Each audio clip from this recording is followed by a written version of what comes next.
my dad was a pastor. And so I was in church multiple times a week and discovered that sports gave me a different outlet for me to discover the world. Wanted to play in college, but had a knee injury. And from there, I think when you grow up playing sports and then all of a sudden you're like, how do I take care of myself when I'm no longer playing the sport? I had all of these issues and injuries that started to rise up. So I studied nutrition at the University of Arizona in Tucson out of curiosity as to how to take care of my body again. And throughout my time in Tucson, I got connected with a USL team that was hosting MLS preseason. I didn't think that my career would pivot into working for an MLS club, but that's where it fell. And so for the past 10, 12 years, I've been working in the pro soccer industry, more on the operations side. And currently right now, I work for Sporting Kansas City. I work in our community impact department, and I manage our nonprofit called the Victory Project. And on the side, I have my business called Mindful Appetite, where I continue to work with individuals and just teaching high-performing people just how to take care of themselves without the guilt, and try to just normalize all of the science verbiage that I learned in school. So that's the quick version. So thank you for having me. I'm excited to be here. Great. Cool. I'm sorry. Thank you very much for that, Chioma. And I look forward to us delving deeper into the things that you know and that you're an expert on, and how they can mix with the things that Dawn will be talking about. And Dawn, I'm going to give you the stage and let you introduce yourself. Yeah. So, hi, everybody. Great to be here. Again, very quick overview. When I was young, there wasn't really an opportunity for girls to play football, soccer. I'd play in the street with the boys. Always went to watch my team, Newcastle. And then when I went to university, again, I was very heavy into STEM subjects, so science, technology, engineering, maths. Started a physics degree, did a little bit of accountancy, and then finally kind of found sports science as a area to kind of study. Again, that was relatively new because it was a long time ago. So did sports science as a degree. At the end, again, wasn't sure what I wanted to do. Did a master's in sports nutrition, 1-year course. Then lectured for 3 years at university, and then opportunity came up with the English FA, where Hope Powell was the manager at the time with the England team. Applied, was fortunate, got the job in 2001. Even when I started, I wasn't really sure what sports scientists actually did with the team. So first few camps, it was observing and, kind of, okay, warm-ups can help with that, nutrition, etc. So worked there for just under 10 years. And then Pia Sundhage was the coach of the US team at the time. She reached out, again, very fortunate to come and work with the #1 ranked team in the world. So worked with the US women's national team from 2009 until 2019 after the World Cup. Had another brief stint back in England, and then worked last year in the MLS with Inter Miami. And then partway through the year, the Washington Spirit owner, Michelle Kang, reached out and sold me a vision of what she's trying to do at the club here, and just raise the standard of support around female athletes. So I'm now currently at Washington Spirit as Vice President of Performance, Medical and Innovation. So very brief overview. Okay, I'm exhausted already with you two. Like, I'm exhausted. Okay, we're going to get to so much, so much. So I guess my first question, I'm so curious about all of this, because I think there's an intersection between what you both do. As you said, Dawn, you were in the STEM space, but you also did nutrition, and now it's like this confluence of information. Chioma, what's the biggest misconception about nutrition that's out there? Maybe let's say in the athlete space, and then in the general space, if you could say what you think that is. Yeah, so my parents are immigrants from Nigeria, and I was raised on eating a lot of rice and meat and stews and a lot of rich foods that when I was in school, I was taught a very Eurocentric model of how to eat. So growing up as an athlete, I really struggled with how to fuel my body, because on one hand, I was learning that my food, traditionally what I grew up on, was not healthy. And then on the other hand, I didn't really enjoy a lot of the foods that I was told was healthy. So I would say the big misconception for athletes, first off, is depending on how, maybe even just like your background, your and the background of maybe your parents, your grandparents, what did you grow up eating, what actually fuels your body, and also just like, I think the hardest part is, okay, well, I'm trying not to make it too, okay. On one hand, with athletes, I would say the hardest part is refueling your body and what to eat, and trying to, um, the packaging, the labels, everything is sold to us as some kind of quick fix. And then I would say, like, after you're done playing your sport, or after you're in the corporate world per se, it's not having the time to really understand how your body is reacting to things. So I think because we're highly stressed and we have all of these stimulus things happening, we don't have the opportunities to really listen to our bodies.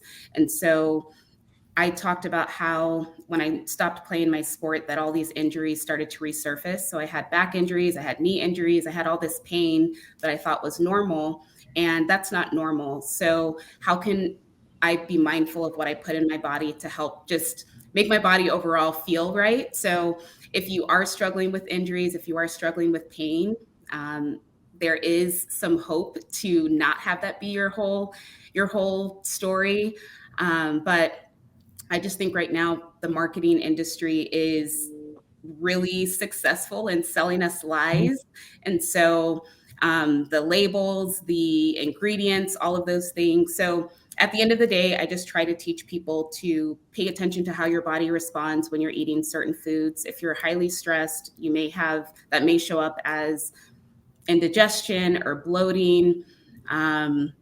So yeah, that's I don't want to Yeah, put that's good. in No, I, phrase, but I think that's good. So that leads me kind of into what I wanted to ask Dawn first, which is the very basic question to start off with, which is, what is sports science, and how does what Chioma is talking about, because that seems very sciencey, like our physiology and the way it responds to nutrition.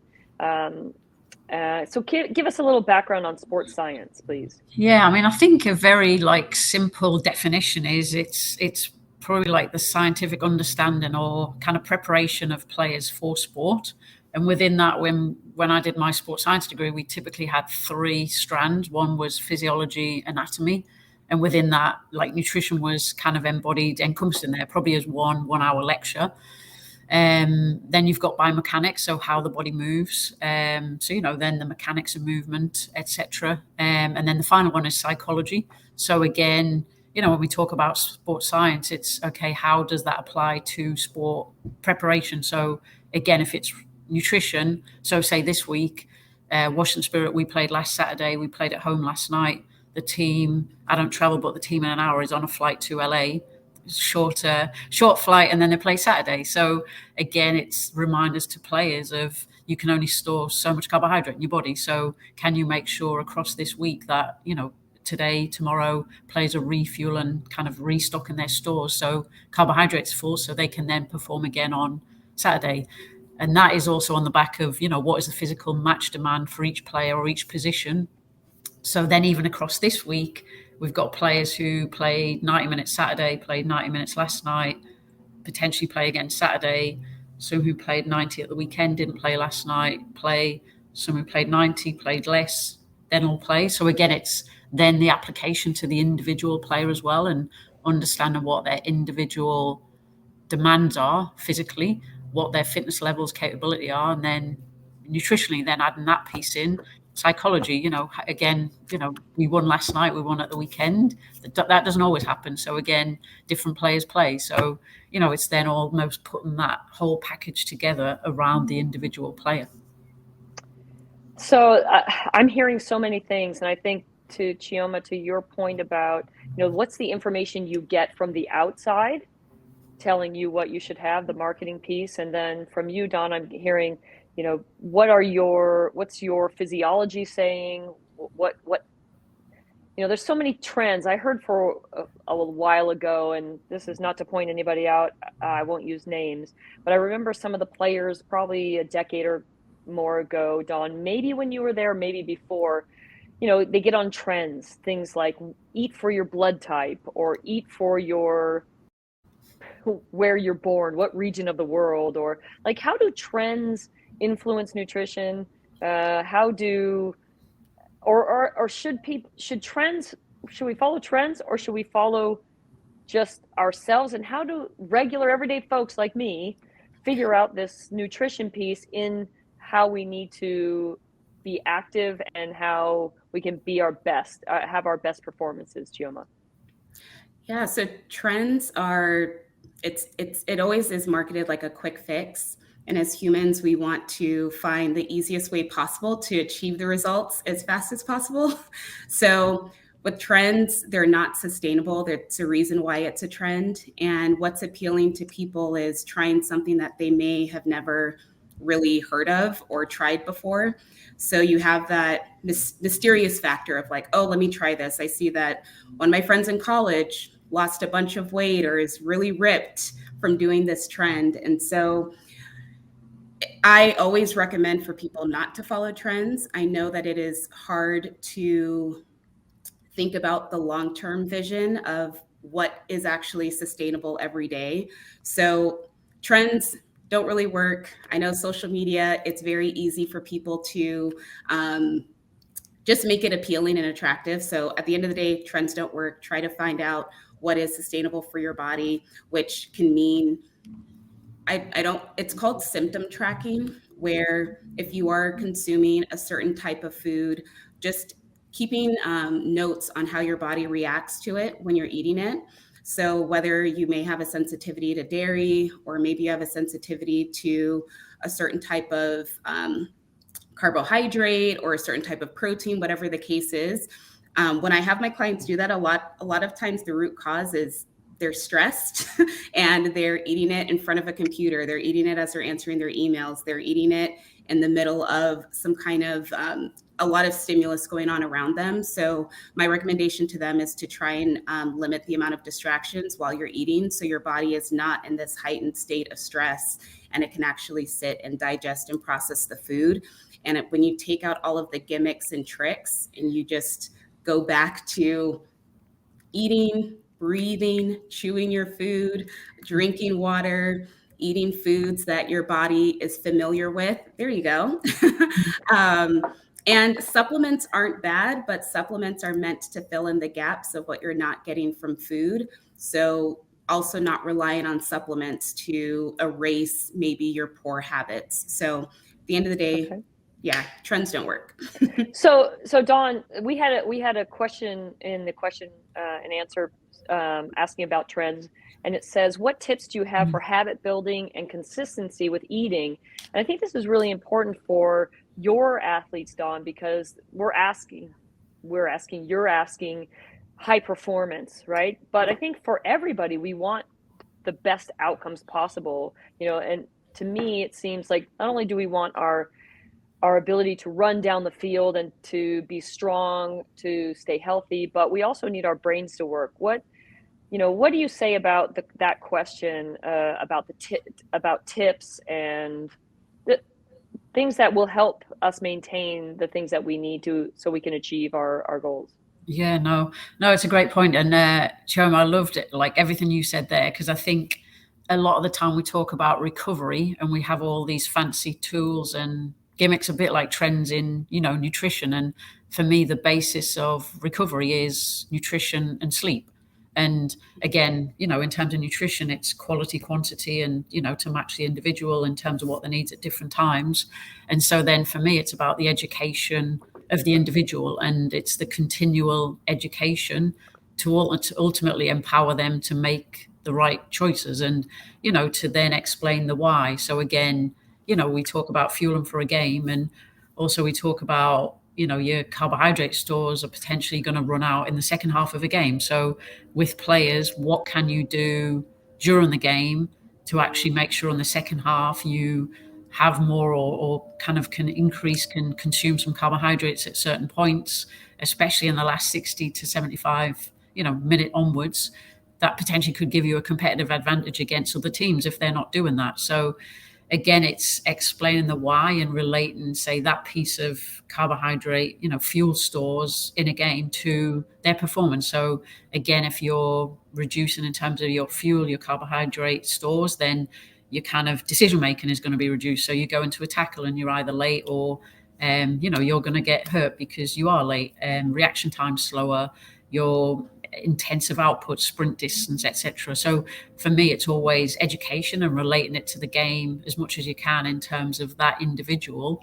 And then again, it's just working with them because, one thing's not going to work for everybody. So again, whether it's a flavor drink or a gel or a fluid, it's not going to work the same for everybody. Again, with the 28 players we have, they all want different things at different times. So it's also working with the individual to develop a plan for them. Otherwise, they're not going to follow, just the one size fits all. And I think it's just that constant support, feedback loop. Like our dietitian starts next week. So yeah, I've kind of been covering some of that, but the dietitian will start next week.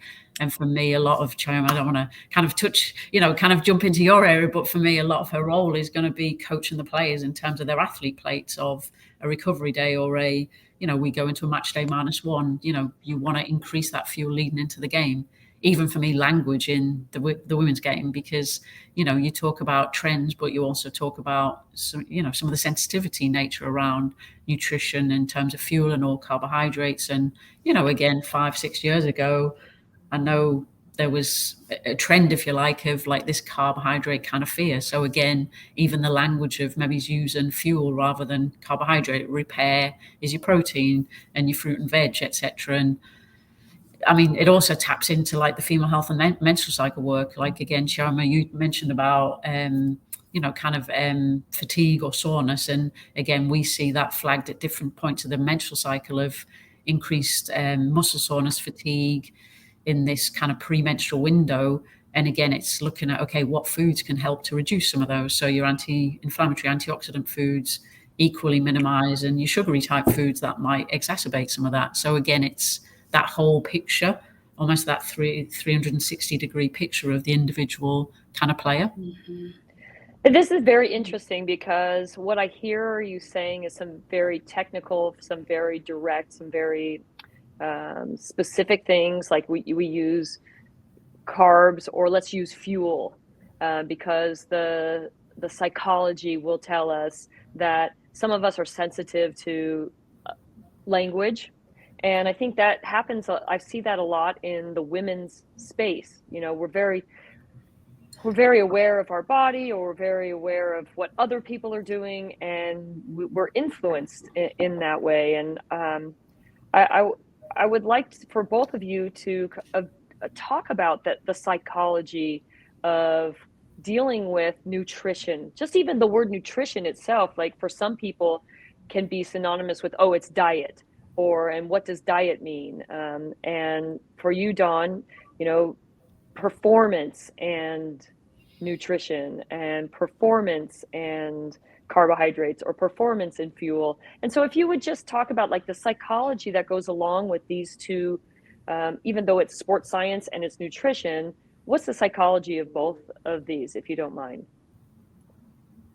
Yeah, I can share quickly around with nutrition. I think and like you said, with nutrition, diet, all of those words can trigger a negative connotation around structure, and that you're now instructing someone that in order for them to see certain results, they have to follow this very regimented routine, where for most people, it may work for 1 month, 2 months, 3 months, but then what are you doing the other, 9 months out of the year? And once you achieve those results, how are you going to use these same habits to maintain those results? So I think one thing that is important is not really judging your results based off of what the scale says, and trying to use other performance-based measurements. So I know the BMI is something that a lot of doctors use. It's very easy for them to use, but maybe you can use the hip to waist ratio. And if you are trying to see if you're getting stronger, how many reps are you able to do with a certain weight? Are you able to do more push-ups? Are you able to, go up a flight of stairs and you're not winded? Are you able to walk for a long distance and you're not having that knee and back pain? So I think a lot of it too is finding those other ways of measuring success and tracking that in a sense. I don't want you to necessarily track all of your food, but I think it's important to get away from being only measuring success by the scale. Thank you. Yeah, Dawn? totally. Yeah, yeah. I mean, I think again, probably I was guilty of it years ago, where as part of your wellness, you would have the players weigh themselves every day, and I don't do that now. We don't weigh the players routinely. We do a weekly jump test as part of our kind of performance fatigue monitoring, and through that we get a weight for the players. So in the background we can kind of track that. The only other time I would potentially do it is if it's a hot climate and you want to just measure pre-post training weight just for sweat losses.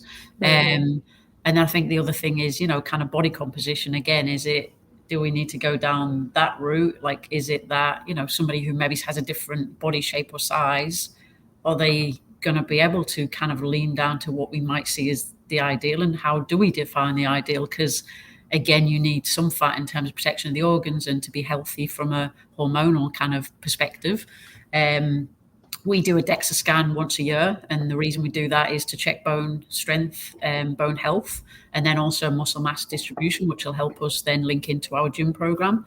But we don't do skin folds or anything like that. Again, it's more tracking the kind of training outputs, match outputs, and then educating the players around good habits of diet, but also to make it enjoyable. Like, it's not just going to be a, kind of a boring diet, and also having some cheat days. Because again, I think if you don't have those, is a player going to sneak away and do that?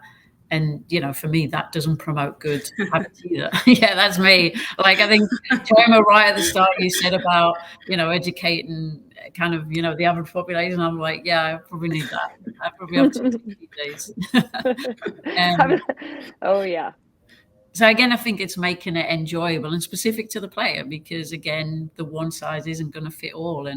And but again, what I have seen over the years is that, when I went back to England in 2019-20, like, some of their fruit and veg intake was minimal to none, and that is a massive area where you can get so many gains in terms of that anti-inflammatory, antioxidant recovery kind of side, as well as tapping into female health, menstrual cycles, symptoms that you might experience. So again, it goes back to the education piece. And we got a player at the minute who just doesn't like fruit, doesn't like berries, and it's like, okay, well, can we just try 4 strawberries today? Just try 4 strawberries. Like, strawberries are good. Or can we make a smoothie and put like 4 whatever berries or whatever in a smoothie? Where in a smoothie you can just check off so many different.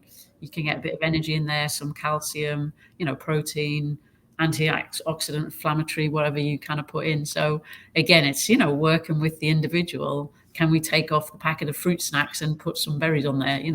Again, it's just working with those individual players, because everybody's different. Yeah, and I think this seems like it is funny, and it's fun to talk about this in the way that we are. Like, honestly, we have to normalize these things, right? And say, like, everybody has their own likes and dislikes. We have to find what works for us, which is, Chioma, what I think I hear you saying. But we also have to know what are the good options as well, and what can we tolerate. I think that's what you're saying, Dawn, at this point. It's like, if you know something is good for you, maybe it's not your favorite thing, but can you just throw a little bit in there? And, over the long haul, you're going to see something positive come from that. I think that's something, as a parent of a young person trying to get that message across, that sometimes is lost on that person. But I think that education is absolutely key.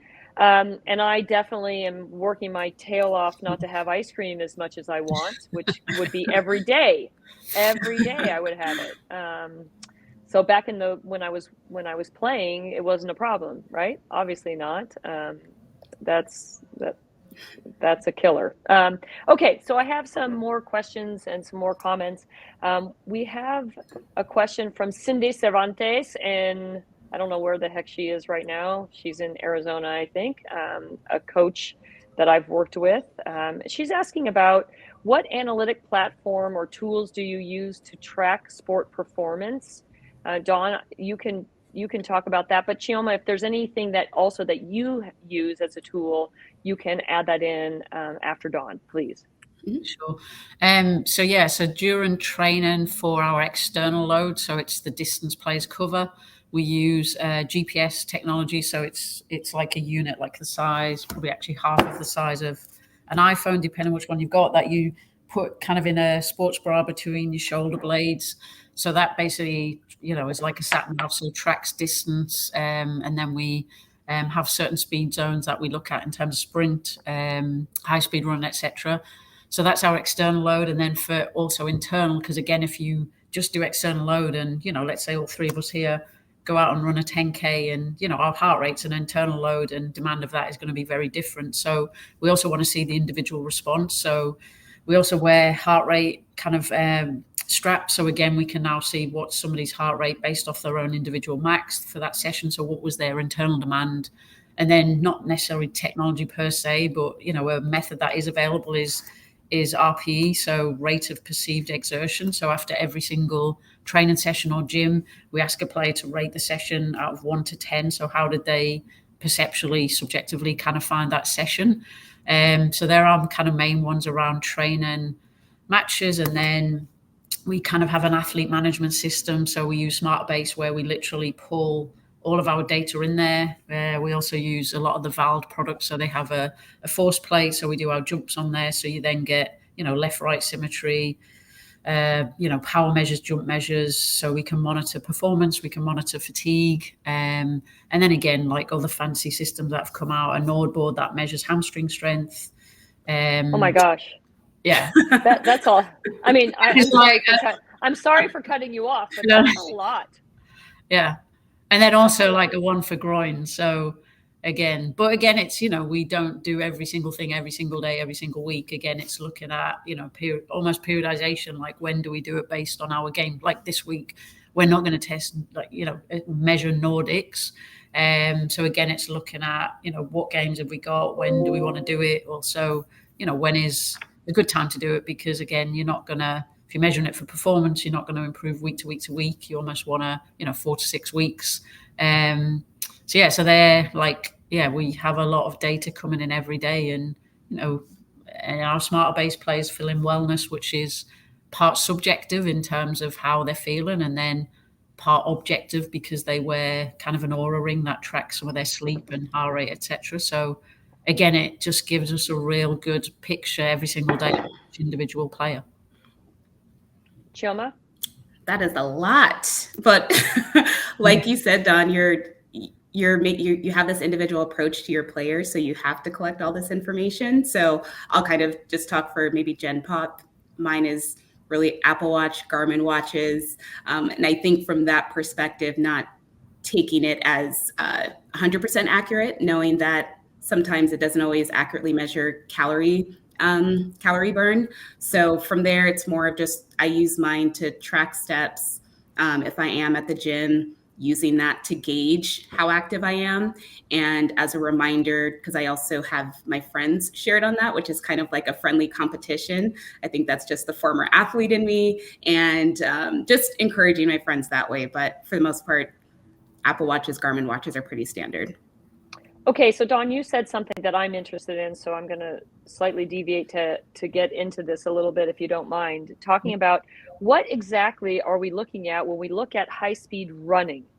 So we're talking about the distance we run. We talk about our heart rate. Explain high-speed running and how it pertains to football, and how we can, let's say, if you're talking to a population of coaches who maybe don't have access to information that tells us about that, how can we possibly use something like high-speed running? Yeah. I mean, if you look at a typical game, players are typically covering between, say, 9 and 11 kilometers, so 4.5, 5 to 6.5 miles. And so that's kind of a distance that most players do. But again, research has shown that, when goals are scored or conceded, it's more or successful or non-successful teams, but also there's a contextual element of tactics as well, of your own team, the opposing team. But, goals are scored, conceded during some of this high intensity, high speed type running. So again, for many years, like most things, speed thresholds were set off kind of men's research, men's data. I'm actually finishing my PhD at the minute, so I've got 2 months to write up, so no pressure. But one of my studies in that was trying to validate speed thresholds for female players. So it took some game data over a 4 or 5 year period and kind of did. I wasn't the first author, so I'm not this smart, but did some kind of data mining processes to validate speed thresholds specific to female players.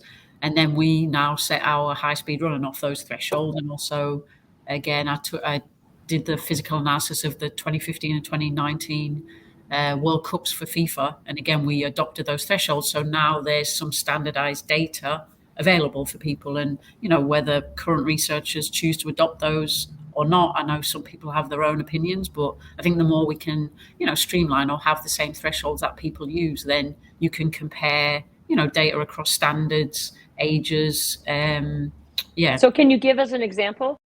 What, of high speed running? Yes. So say, like, in terms of high speed running, if you look across your team, your centre backs, your centre midfield players, especially like your holding centre mid, they're more going to be doing kind of like shorter distances, more accel decel type movement. Your wide players, again, depending on the formation, are going to be doing more of that high speed running, as are your forward players. So again, it's then looking at, okay, if they've got an increased demand of that, now can we look at training and make sure that in training we actually prepare them for what they're going to do in a game? Because what we don't want is they don't do any of that kind of training in training, and then in a game suddenly they've got to do these kind of loads. A bit like, max speed, like in a game is probably when majority of the players are going to hit 90% and above of their peak speed. So again, can we make sure in training at least once a week we have players reach those speeds so they're prepared for that? It's like a vaccine. And again, research shows that players who do more of kind of the peak speed exposure in training, are kind of less risk of injury. So again, everything you do in the training is preparing them for what they might have to do in a game. So yeah, it's then looking at the individual formation player in terms of some of that high speed and preparing them in the game to do that, as well as marrying up their gym session to make sure, if somebody, a Trinity Rodman is a fast player. She's the fastest player on our team. So we want to make sure her hamstrings are strong, good strength. She's prepared in training for what she might have to do in a game. God, so many questions. So much, like the coach inside of me is going, my head is going like crazy. So how do tactics influence this segment? Because let's say, for example, Dawn, your team's tactic is normally counterattack. Yeah. We'll be a low block and we'll be a counterattacking team. But now we're facing a team maybe that's maybe not on par with us. So we're going to do a high press. We're going to, put, I think what would be high speed running more so on them.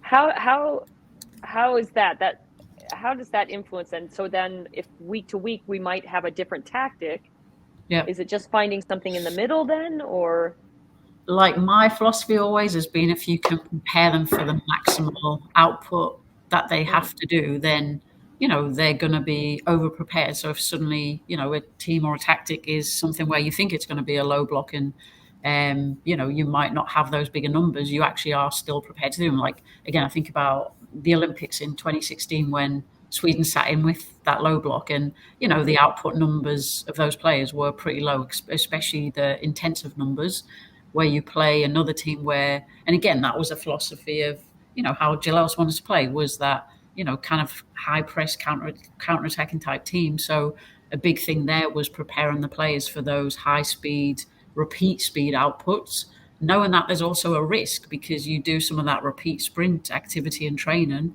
you're going to lose some players because you almost have to train there to go there to prepare the players to be there. So again, not comparing myself to Klopp, but when Jurgen Klopp went into Liverpool, like they had a lot of injuries early on because he wants to play in that formation. So again, it was getting those players ready for those physical loads, because if you don't prepare them for that in training, then they go into games and have to do it. They're not going to be prepared to do it. So it's all the time looking at what is the individual load for the player in training. Can we then in games, can we then make sure on the week that we get some load that prepares them for what they might have to do in that game? Could the load be applied across the board anyway? Let's say, for example, you said like 6, 4, 5 don't traditionally do the type of running that a 7, 11 or 9 might do. Yeah. Could that also be applied to them just in an overall wellness state, or?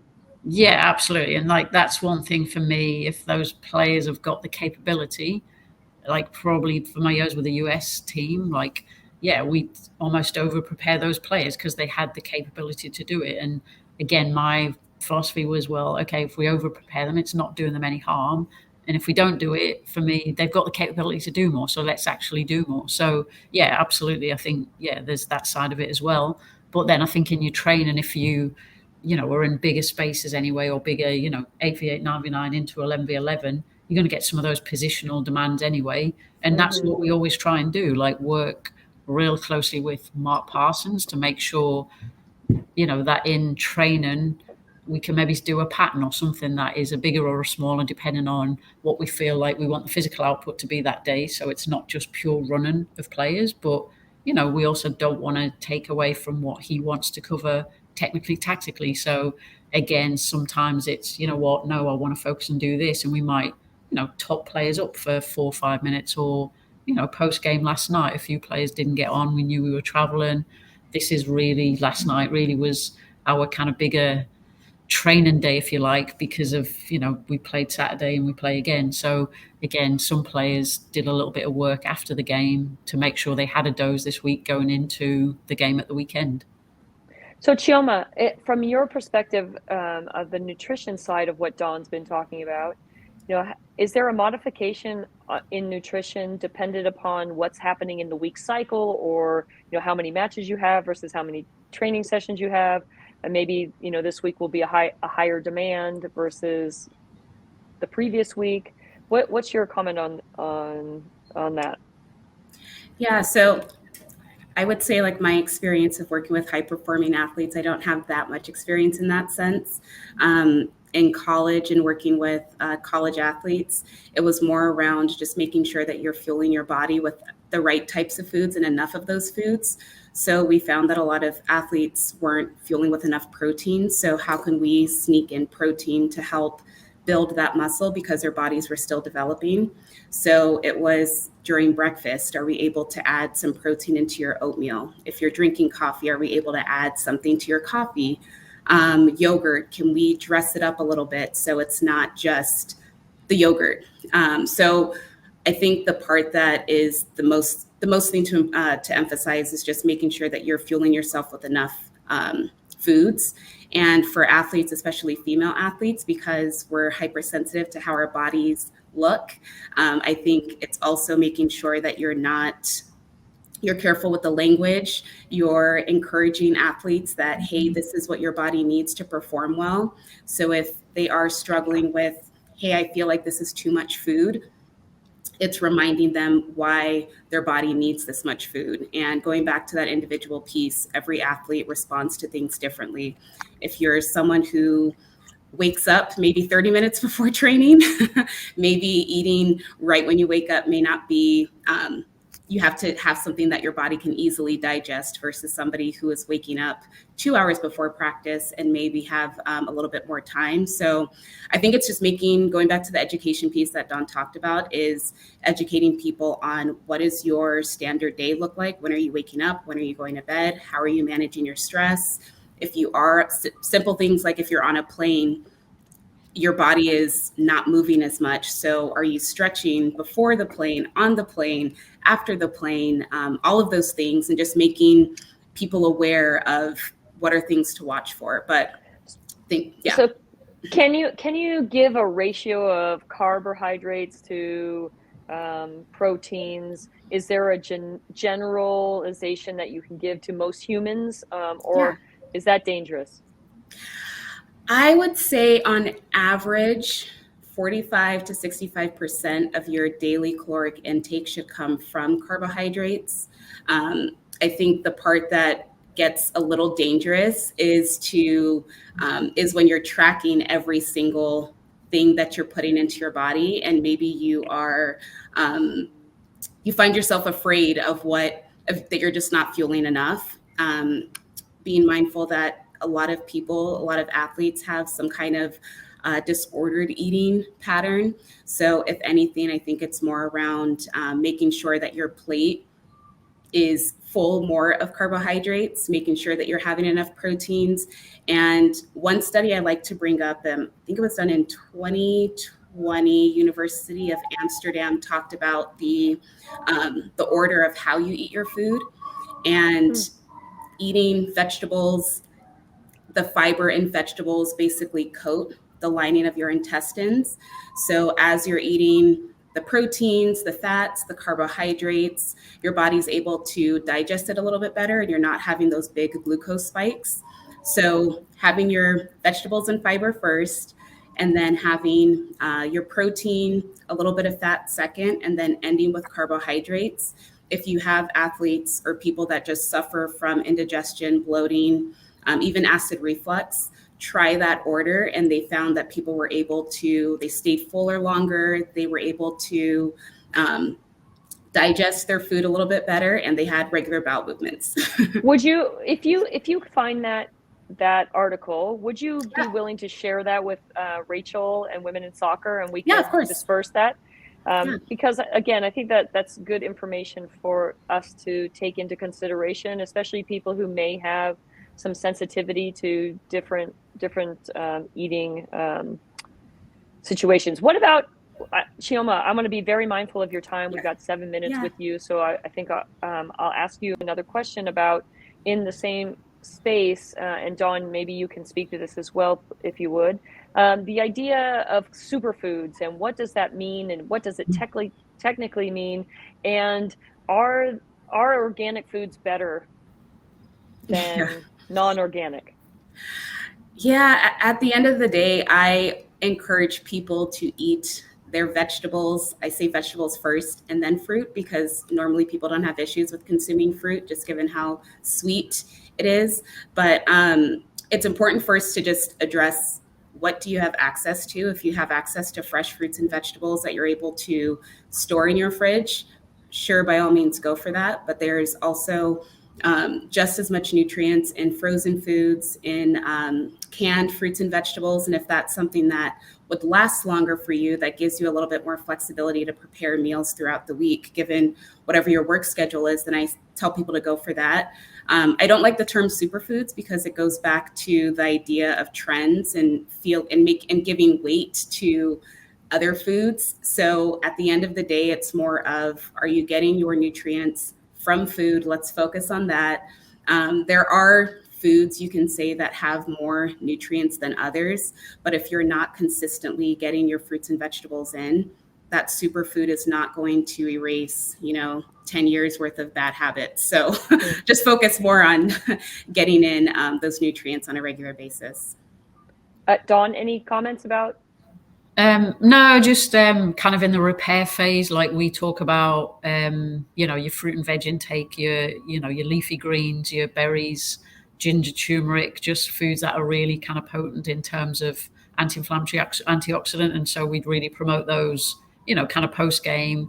And then also at different phases of menstrual cycle, just to help to reduce or mitigate some of the kind of symptoms players might be experiencing. So yeah, just kind of trying to promote those. To that segment of our lives that we all experience, are you talking about those two specifically, the anti-inflammatories, in a fresh sense, or in a powdered sense, in a dry, something that you could sprinkle into something, or is it you're grating things into your food? what's the best conduit for that, or does it matter? I feel like any combination, like Chioma just said, I think it could be like your frozen fruits, veg, if that's easier and more convenient. Ginger, turmeric, it could be, you can have those shots that kind of have those in there. So again, I think it just depends the situation and how you might be able to sneak it in for some. Again, the enjoyment piece, satiety of some players as well. Do they kind of enjoy eating some of it? So I think it's just kind of a combination, but yeah, I think any form of those, and sometimes actually the powdered forms have more content, like, say beets is one, beet juice is one potential performance supplement, but again, it's a powdered form we use, and actually probably to get the same in terms of number of beets, you probably have to eat, I don't know, 8 or 10. I don't actually know the number. But it ain't happening here, Don. I'm telling you right now. Beets will be, that's going to be it. If someone said strawberries, I don't like strawberries, I'm like, I'll eat 1,000,000 strawberries, 0 beets. I'm not eating beets. What's the beet shots are pretty nasty. I'm sure Chioma. Yeah, it's very earthy. It has a very earthy taste. Yeah. Oh, that's a nice way to put it. Okay, Chioma, we've got 3 minutes. We got 3 minutes left. If you could say, okay, for this talk today and for everybody's health and wellness going forward, what would your objective be for them to walk away with from today's conversation? Yeah, I think the 2 most important things to focus on is being mindful of what you're putting into your body and how often you're moving your body, because I think that ultimately plays a role in just how we show up and operate throughout the day. So that overall just controls our mindset. So I would say just give yourselves grace as you're discovering what works for yourself. What worked for me 10 years ago doesn't work for me now. So be a little adventurous when you're discovering new foods. I used to hate grapefruit and avocados growing up. I enjoy them now. I was 50-50 on tomatoes. I enjoy them now. There are some foods that I just don't like, and that's okay too. I still eat ice cream. I still have my cookies. So at the end of the day, just give yourselves grace and try to figure out what works best for you. But I would say that food order, that has been, that's something that everyone can implement without necessarily changing your diet. So eating your vegetables, getting that fiber in first, then your proteins and fats, and then eating your carbohydrates and desserts last. Excellent. Okay, Dawn, we briefly spoke about this. You briefly mentioned it, but we've talked about some other technical things. Sleep. How is sleep put into the equation of high performance, optimum outputs, and how it relates to, and does it relate to nutrition in any way? Yeah, I mean, for me, it's the most underrated form of recovery. So again, we talk about, buying some of the fancy equipments that you can get now. But again, I said it previously, like nutrition, sleep, get your basics right, and then add the fancy kind of sexy stuff on. But yeah, it's probably the most underrated form of recovery. And so I think really, like, we work with our players about getting a sleep routine. And it's funny because I listened to a podcast yesterday that Jill Scott had done, the England player who's just recently retired, because I worked with her when she first came in with England for 10 years. And she said about how when she was a player, at 7-8 o'clock at night, she might fancy a cup of tea and she wouldn't have it because she knew caffeine would potentially keep her awake. And then she said the day after she retired, at 9 o'clock at night, she had a cup of tea and then she had another cup of tea. And she kind of felt naughty having a cup of tea at that late, but she's like, whatever, like sod it kind of thing. I've retired. I can do that now. But so again, I think it's, you have caffeine later in the afternoon, it's going to impact your sleep. So again, it's looking at those habits, creating your bedroom environment. Is the bedroom cool? Is it blacked out curtains? Even, some players during that premenstrual phase or different phase of their cycle have an increased in temperature, can at nighttime get hotter, sweater. And again, spoke to a player about this the other day about, can you get a pillow that has cooling properties or cooling bed sheets that just helps with that. So yeah, I think working to get a sleep strategy, sleep routine. What do you do going to bed? Are you on your phone? Probably a bad habit I have, shut down that blue light, make sure it's kind of dark in the bedroom, etc. And, just really make sure the bedroom is a space where it's conducive to sleep and you're not watching TV or those kind of things, which will impact your sleep. Excellent. Well, Chioma, thank you. We are right on the dot. Yes. Thank you so much for all your